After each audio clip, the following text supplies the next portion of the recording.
Kalau seperti ini seharusnya ID menempuh langkah untuk melakukan pemutihan nih kepada 80.000 dokter yang saat ini memutuskan untuk gantung stetoskop untuk tidak praktek ya. 80.000 ini kan wah, nyetak 80.000 dokter tuh luar biasa ya, biayanya dan segala macam. Sayang sekali kalau 80.000 dokter ini tidak diberdayakan pada masa pandemi, sehingga ini adalah momentum untuk pemutihan kepada mereka.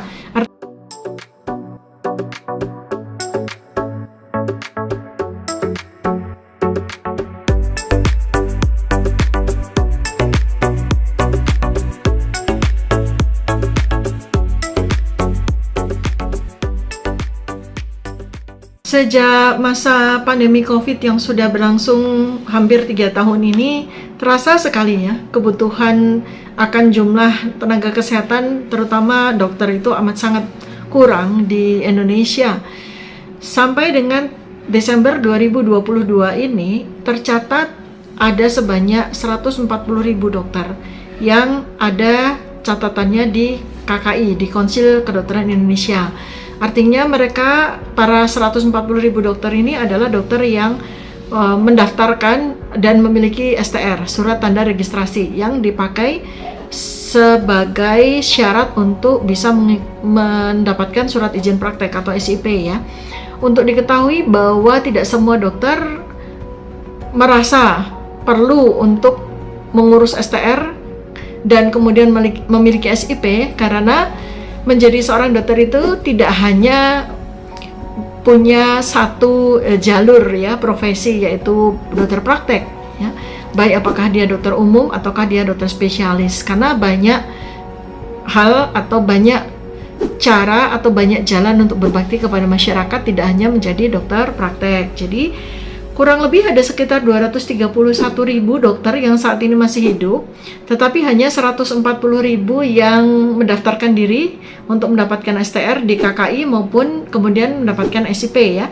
Jadi ada sekitar 80.000 dokter, termasuk saya, yang memutuskan untuk tidak praktek ya, karena memang kami mengambil jalur yang berbeda dibandingkan dengan teman yang lain ya. Kami memilih untuk berbakti di tempat yang lain. Seperti saya adalah seorang dokter peneliti, saya juga aktivis sosial kesehatan, dan dengan itu maka ya saya selain bisa mendapatkan penghasilan untuk biaya hidup saya dan keluarga, saya juga mendapatkan banyak kesempatan untuk mengaktualisasikan diri saya mempunyai banyak kesempatan untuk berinteraksi dengan masyarakat. Saya memilih pasien saya dalam masyarakat ya. Bahan kajian saya, bahan penelitian saya, bahan observasi saya adalah masyarakat, dan termasuk di dalamnya ada perilaku menuju kepada kesehatan, kebijakan ya, kemudian interaksi dengan lingkungan dan sebagainya. Itu adalah domain saya sebagai seorang dokter akademisi, peneliti sekaligus aktivis sosial kesehatan. Nah, teman-teman sejawat yang lain sebanyak 140.000 itu memilih untuk menjadi dokter praktek. Artinya dia praktek untuk mendapatkan biaya kehidupannya sehari-hari bersama keluarga mereka, dia praktek untuk mendapatkan aktualisasi dirinya, dia praktek untuk berbagi ilmunya, untuk bisa merawat dan memelihara kesehatan pasien-pasiennya ya, dengan cara seperti itulah mereka berbakti. Nah, problematikanya adalah ketika terjadi pandemi yang luar biasa seperti halnya terjadi sekarang, pandemi COVID-19, maka jumlah yang hanya 140.000 itu terasa amat sangat kurang. Luar biasa sekali tantangan dokter yang ada di fasilitas kesehatan ya, ada di Vaskes, mulai dari Vaskes di layanan primer seperti puskesmas, maupun Vaskes di layanan sekunder maupun tersier ya, di rumah sakit tuh terasa betul kekurangan dokter ya. Dan kendalanya sebetulnya ada 80.000 dokter yang sebetulnya bisa diberdayakan pada waktu pandemi seperti itu, tetapi karena ada ganjalan dari sisi persyaratan STR maupun pengurusan SIP yang sangat rumit begitu, maka ya yang 80.000 dokter yang seharusnya bisa diberdayakan ya menjadi neglected ya, artinya tidak bisa diberdayakan gitu. Saya pun pada masa pandemi ini kan aktif sebagai aktivis sosial kesehatan ya, bagaimana saya memberdayakan masyarakat agar mereka bisa menjaga dirinya sendiri. Saya berikan ilmu agar mereka bisa memelihara dan meningkatkan imunitas dirinya, kemudian bagaimana mereka bisa memberdayakan diri mereka dengan bekal ilmu yang cukup sehingga mereka bisa menjadi frontliners ya di masyarakat dengan mengawal, dengan membangun rumah-rumah isolasi, shelter-shelter di seluruh Indonesia ya, tak kurang ada sekitar 2.400-2.500an titik yang saya berdayakan ya bersama dengan Yayasan Ahlina, dan alhamdulillah itu sangat membantu sekali. Tetapi di fasilitas kesehatan ya itu loh yang terasa ketika pasien-pasien COVID yang memutuskan untuk masuk atau ingin mendapatkan pelayanan kesehatan di Vaskes, ataupun mereka para penderita COVID yang sudah masuk di dalam stage yang berat sehingga mereka harus mendapatkan pelayanan di Vaskes dan tidak bisa dikelola atau bisa dipulihkan di rumah isolasi, di rumah-rumah isolasi, maka terasa sekali betapa kekurangan jumlah dokter di Indonesia itu harus segera difikirkan oleh para stakeholders yang terkait, para pemangku kebijakan yang terkait. Dalam hal ini adalah Menteri Kesehatan, Menteri Pendidikan dan Kebudayaan yang mengampu fakultas-fakultas kedokteran ya. Dan tentu saja juga lembaga yang terkait dalam hal ini adalah IDI, Ikatan Dokter Indonesia, juga PDSI ya, Persatuan Dokter Seluruh Indonesia. Ini adalah lembaga baru, organisasi baru bentukan untuk mengakomodir para dokter di Indonesia ya, selain IDI. Jadi sekarang organisasi profesi dokter Indonesia itu ada dua ya pengampunya, yaitu IDI dan PDSI. Nah, saya sangat berharap bahwa IDI maupun PDSI ini juga bisa berpikir, bisa memikirkan solusi bagaimana caranya agar suatu ketika terjadi, ya mudah-mudahan tidak terjadi ya, tapi namanya pandemi itu kan memang pengulangan sejarah ya, selalu ada dari masa ke masa sejak ribuan tahun yang lalu. Dari pandemi COVID ini kan kita mendapatkan pelajaran berharga sekali ya, bahwa satu, jumlah dokter di Indonesia itu sangat kurang ya. Berapa sih sebetulnya standar dari WHO ya, sesuai dengan pengalaman untuk bisa mengelola pasien, untuk bisa mengelola masyarakat itu menjadi jauh lebih sehat itu. Jadi antara 1.000 penduduk itu harus ada satu dokter. Kalau di Indonesia ini katakanlah ada 280 juta penduduk saat ini di akhir 2022, maka tentu saja dibutuhkan kurang lebih 280.000 dokter ya. 280.000 dokter gitu. Sementara kita hanya punya 140.000 dokter. Seandainya jumlah itu semua dokter katakanlah ya diizinkan untuk mengelola pasien, berarti 230.000 ya. Berarti kekurangannya sebenarnya sedikit ya, tinggal 50.000 saja ya. Tetapi kalau yang dihitung adalah dokter yang memiliki STR atau memiliki SIP ya hanya 140.000. Berarti kebutuhan dokter itu masih jauh sekali, masih hanya 50% ya, masih kurang 140.000 dokter lagi gitu. Sementara fakultas kedokteran itu jumlahnya makin bertambah ya, baik dari PTN, perguruan tinggi negeri maupun perguruan tinggi swasta. Jumlahnya sekarang ini tak kurang dari 89 fakultas kedokteran. Dibandingkan dengan zaman saya dulu ya, baru masih 20 tahun lebih yang lalu tuh baru masih ada sekitar 15 fakultas kedokteran ya. Saya juga wonder gitu loh, saya juga kaget, tercengang kenapa dengan kelahiran segitu banyak fakultas kedokteran, 89 ya, itu kenapa jumlah dokter kok tidak bertambah secara signifikan ya. Jadi in total penambahannya itu hanya sekitar 39% aja, jadi masih sangat kurang. Nah, ini PR besar ya bagi Kementerian Kesehatan maupun Kementerian Pendidikan dan Kebudayaan untuk bagaimana memikirkan untuk bisa menambah kuota jumlah mahasiswa kedokteran dan lulusan kedokteran untuk seluruh Indonesia.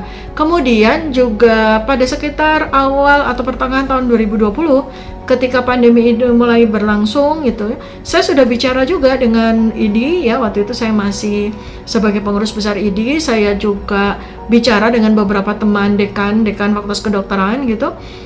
Kemudian juga para katakanlah sesepuh ataupun tokoh-tokoh dokter begitu, saya sampaikan begini. Kalau seperti ini seharusnya IDI menempuh langkah untuk melakukan pemutihan nih kepada 80.000 dokter yang saat ini memutuskan untuk gantung stetoskop untuk tidak praktek ya. 80.000 ini kan wah, nyetak 80.000 dokter tuh luar biasa ya, biayanya dan segala macam. Sayang sekali kalau 80.000 dokter ini tidak diberdayakan pada masa pandemi, sehingga ini adalah momentum untuk pemutihan kepada mereka. Artinya pemutihan apa? Ya sudah, jadi mengingat kebutuhan maka ya KKI, Konsil Kedokteran Indonesia, harus agak menurunkan standar untuk persyaratan STR misalnya gitu. Lalu kemudian juga mempermudah untuk pemberian SIP. Toh 80.000 dokter itu adalah lulusan Fakultas Kedokteran, mereka juga sudah memenuhi kualifikasi sebagai dokter, dan pada masa emergensi, pada masa darurat seperti pandemi seperti itu,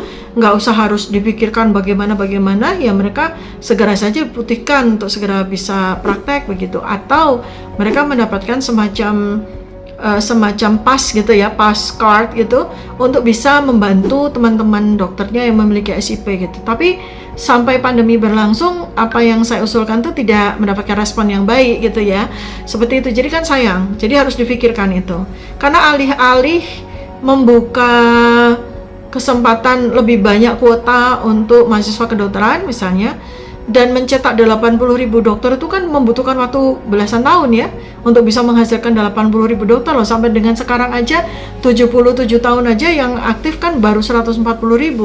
Berarti 80.000 dokter yang ada di mana-mana di seluruh Indonesia dan mungkin di seluruh dunia ya, para dokter lulusan Indonesia itu kan sayang sekali, itu aset bangsa gitu loh. 80.000 mencetak dokter 80.000 itu kan luar biasa. Betapa susahnya ya, butuh sekian puluh tahun dan sekian miliar, sekian triliun ya. Kenapa enggak mereka diberdayakan saja daripada memikirkan untuk mempermudah lulusan kedokteran gitu ya. Seperti itu waktu itu usul saya. Jadi ini sekaligus sebagai lesson learned. Jadi jumlah dokter itu amat sangat berkurang. Lalu juga ada usulan ya dari organisasi baru dari Perkumpulan Dokter nih, PDSI.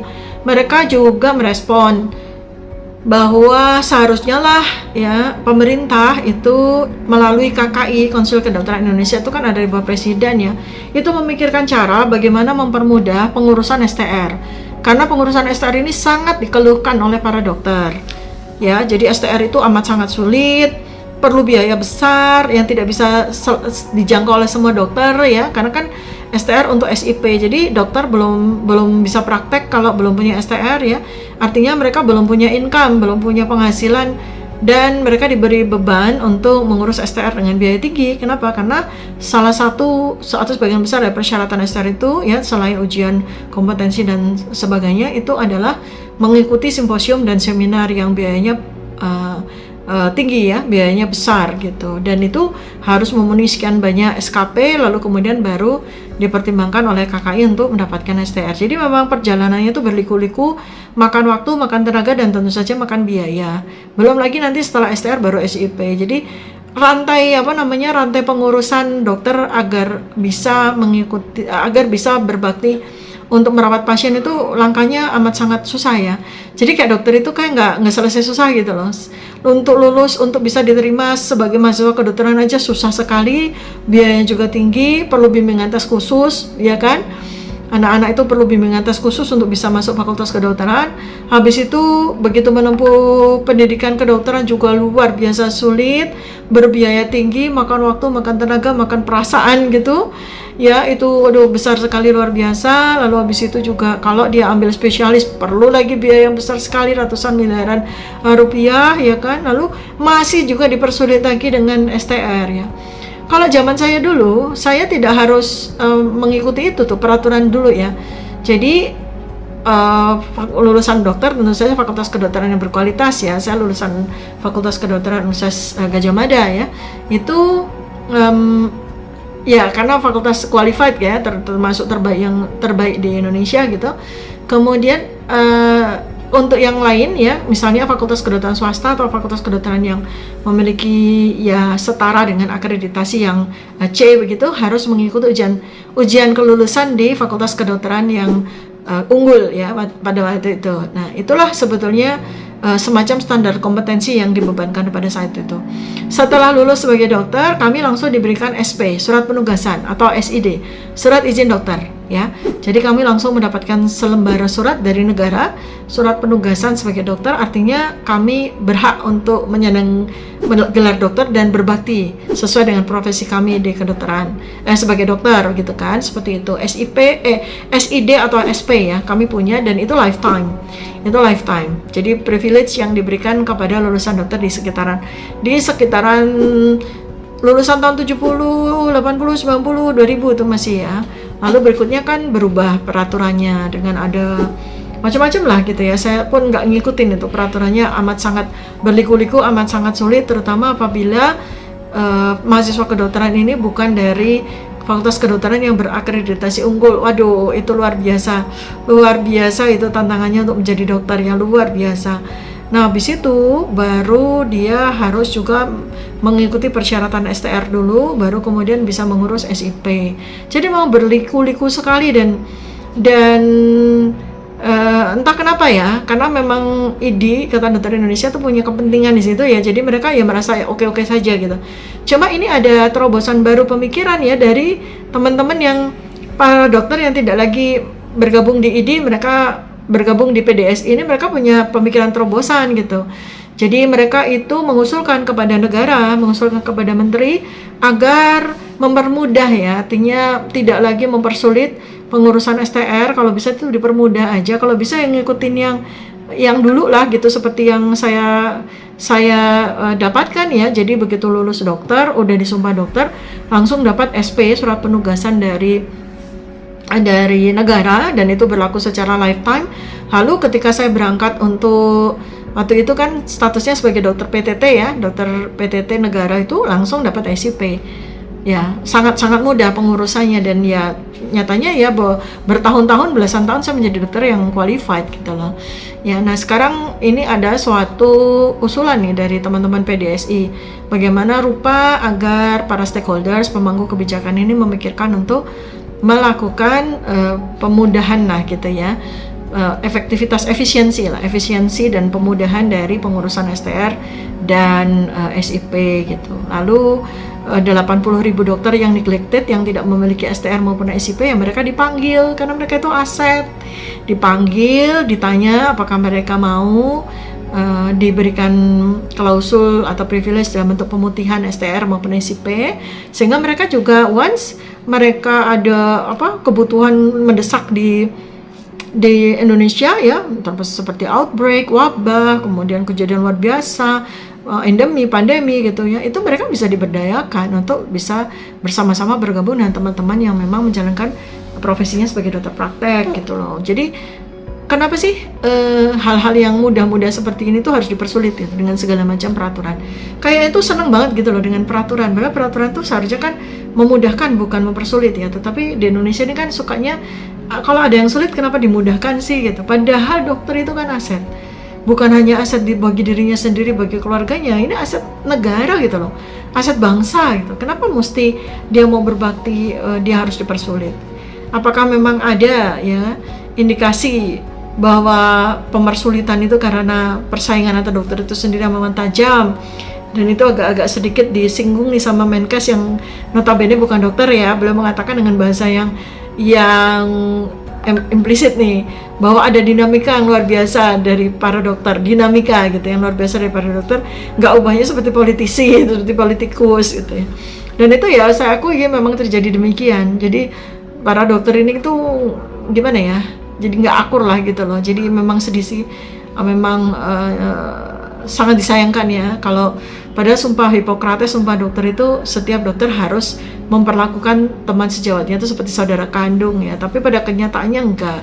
Pada kenyataannya ya, saya belum pernah praktek atau saya belum pernah menjadi dokter di luar negeri, walaupun saya beberapa kali mengikuti pendidikan ya di luar negeri, tapi belum sampai pada observasi saya bagaimana sih mereka itu kepada teman sejawatnya, apakah rasa bersaing dan rasa kompetisi itu setinggi dan sebesar yang terjadi di Indonesia gitu loh. Ya itu kan yang memang menghambat ya, sehingga ya para dokter sekalipun, apalagi kalau mereka punya kuasa gitu ya, cenderungnya itu tidak memudahkan teman sejawatnya gitu loh. Jadi ini kan catatan-catatan penting bagi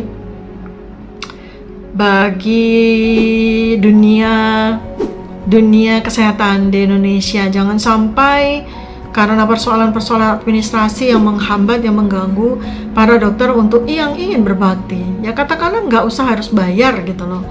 Ya saya juga waktu belasan tahun jadi dokter praktek tuh lebih sering saya menggratiskan pasien daripada meminta pasien bayar jasa medik ke saya gitu kan. Kan pasti banyak sekali puluhan ribu dokter yang memiliki perasaan yang sama ya. karena saya membangun karir di tempat lain, sehingga saya praktek itu tidak untuk mengharapkan ada penghasilan dari situ yang utama gitu, karena saya punya banyak sekali bidang-bidang yang saya tekuni yang menghasilkan memberikan penghasilan kepada saya, sehingga ketika saya praktek ya saya tidak terlalu sangat mengharapkan penghasilan dari saya praktek itu gitu, sehingga ya ketika pada satu titik saya memutuskan untuk tidak memperpanjang SIP, ya saya jalani dengan enteng, dengan ringan hati aja gitu kan, karena kehidupan saya tidak berubah gitu hanya karena saya tidak memperpanjang SIP. Tapi saya jadi berpikir ya, panggilan hati nih ketika terjadi pandemi gitu, panggilan hati, aduh saya tidak bisa bersama dengan teman-teman saya yang sedang berjibaku, sedang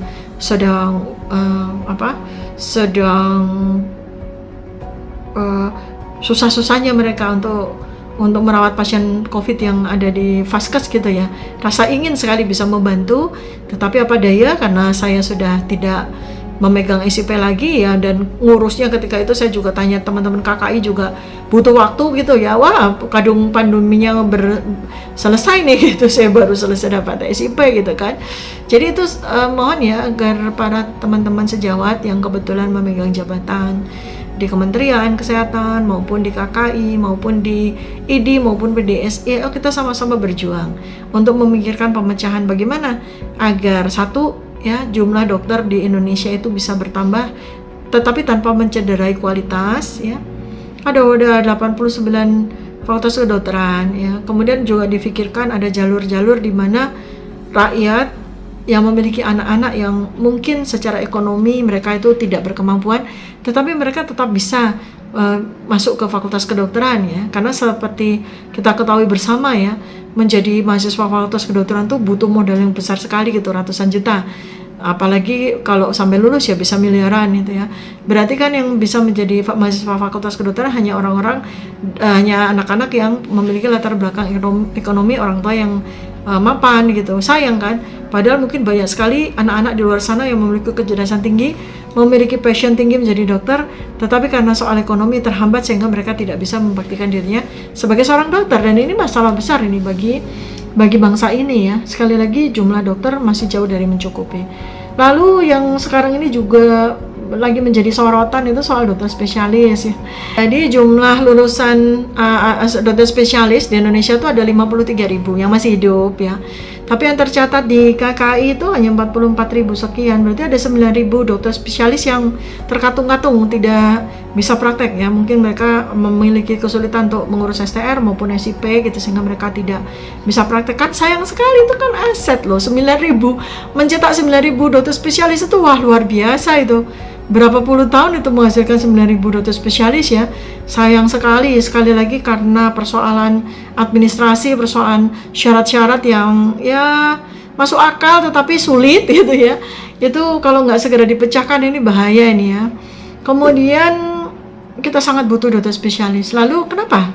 Kok jumlah dokter spesialis itu kok sedikit sekali? Padahal ada 89 fakultas kedokteran gitu ya. Karena peraturannya adalah tidak semua fakultas kedokteran itu berhak untuk membuka program pendidikan dokter spesialis. Hanya fakultas-fakultas kedokteran tertentu yang memiliki akreditasi unggul, dan tidak semua fakultas kedokteran yang memiliki akreditasi unggul itu berhak atau boleh membuka program pendidikan dokter spesialis. Nah, ini kan juga benang kusut juga ini. Kenapa gitu? Kenapa kok banyak fakultas kedokteran yang sudah terakreditasi unggul tapi mereka masih sulit untuk membuka program pendidikan dokter spesialis ya. Terutama fakultas kedokteran swasta itu. Fakultas kedokteran swasta kan banyak yang sudah unggul, sudah terakreditasi unggul. Artinya beberapa fakultas kedokteran swasta itu bahkan secara kualitas lebih tinggi daripada Fakultas Kedokteran Perguruan Tinggi Negeri (PTN) yang memiliki akreditasi di bawah unggul ya. Baik ya kalau nggak salah, baik dan cukup ya. Jadi unggul itu dulu A, akreditasi A. Itu banyak loh fakultas kedokteran swasta yang sudah memiliki akreditasi unggul, tetapi baru satu fakultas kedokteran swasta yang memiliki program spesialisasi, yaitu UPH, Universitas Pelita Harapan. Sementara banyak fakultas kedokteran swasta yang lebih tua dan yang lebih dulu unggul itu sampai dengan hari ini masih belum memiliki program pendidikan dokter spesialis ya. Ya, saya banyak ngobrol sama teman-teman dekan ya, memang macam-macam kendalanya ya, termasuk salah satunya ya yang di Tenggareh adalah persaingan lagi-lagi persaingan ya, sepertinya fakultas kedokteran yang sudah established, yang udah tua, yang udah unggul, yang udah kakek sama neneknya gitu, yang itu tuh merasa keberatan kalau ada satu fakultas kedokteran yang lain ingin membuka PPDS atau program pendidikan spesialis ya, itu kan rumors ya, perlu dibuktikan apakah betul ada semacam persaingan atau ketidaksukaan dari fakultas kedokteran tua adiknya gitu ya, adiknya juniornya fakultas kedokteran muda, mereka keberatan. Belum lagi isu tentang kolegium ini juga karena memiliki kuasa yang besar sekali untuk pembentukan, untuk menentukan pendidikan dokter spesialis mana yang boleh dibuka. Ini juga persoalan besar tuh kolegium ya, kayak udah jadi pusat kekuasaan sendiri itu. Nah ini kan hal-hal ini harus segera dipecahkan. Seandainya Menteri Kesehatan itu memahami betul bahwa sebenarnya persoalan itu tidak melulu soal kualitas, soal fasilitas ya, karena fasilitas kan bisa dicarikan ya padanan-padanannya gitu kan. Misalnya fakultas kedokteran terakreditasi unggul tetapi belum memiliki rumah sakit pendidikan. Ya seyogianya Kementerian Kesehatan yang mematchingkan ya. Jadi ada nggak rumah sakit yang bisa diangkat sebagai rumah sakit pendidikan dan dikerjasamakan dengan fakultas kedokteran yang sudah unggul, sehingga nantinya rumah sakit tersebut bisa menjadi teaching hospital bagi program pendidikan dokter spesialis yang dibuka oleh fakultas kedokteran tersebut kan gitu.